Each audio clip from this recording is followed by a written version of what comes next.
My name is Ray Bowyer and I fly a civilian airliner as captain.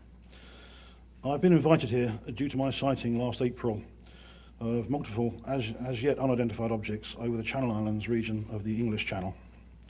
This encounter lasted for 15 minutes and the first object being visible from 55 miles distance. On nearing the object, a second identical shape appeared beyond the first. Both objects were of a flattened disc shape with a dark area to the right. They were brilliant yellow with light emanating from within, and I estimated them to be up to possibly a mile across. I found myself astounded but curious, but at 12 miles distant these objects were becoming uncomfortably large and I was glad to descend and land the aircraft. Many of my passengers saw the objects, as did the pilot of another aircraft 25 miles further south. There is also possible radar information still being investigated. A team headed by Dr. David Clark looking at this case will shortly be published. Will shortly publish a report, but I understand that at this time no definitive solution has been discovered to explain the sighting as yet. I've taken note of some of the differences between the British and the US reporting system.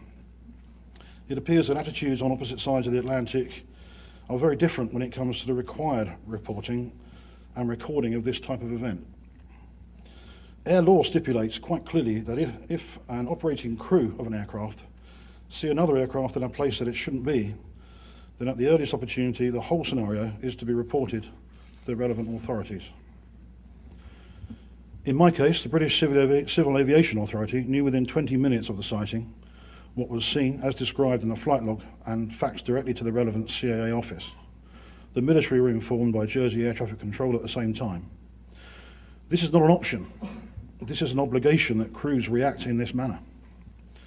In my experience, having reported the incident as required has had no negative effect, and there was no problem with me talking about this on British television. Indeed, my company, Aurigny Air Services, have offered every support to date. The assistance of Jersey Air Traffic Control in releasing recorded information to myself and the investigating team has been of great benefit. I did not feel that I was in any danger of being ridiculed because all I did was report what actually happened, as was my duty as operating aircrew. I heard about the multiple witness sightings at Chicago O'Hare Airport about a year ago now, on November the 7th, 2006. I was surprised to hear how it was handled. Despite many pilots and airport personnel witnessing the object hovering over the terminal, there was no investigation at all by the FAA. It appears that pressure may have been applied to crew members by their company not to discuss this incident. I would have been shocked if I was told that the CAA in UK would obstruct an investigation, or if the CAA told me that what I had seen was something entirely different. But it seems that pilots in America are used to this sort of thing here. I would urge all fellow aircrew to report whatever they see as soon as possible and to stand up and be counted. It's only when crucial and critical witnesses such as aircrew make reports that the authorities will be kick-started into a broader investigation of this phenomena. Thank you very much.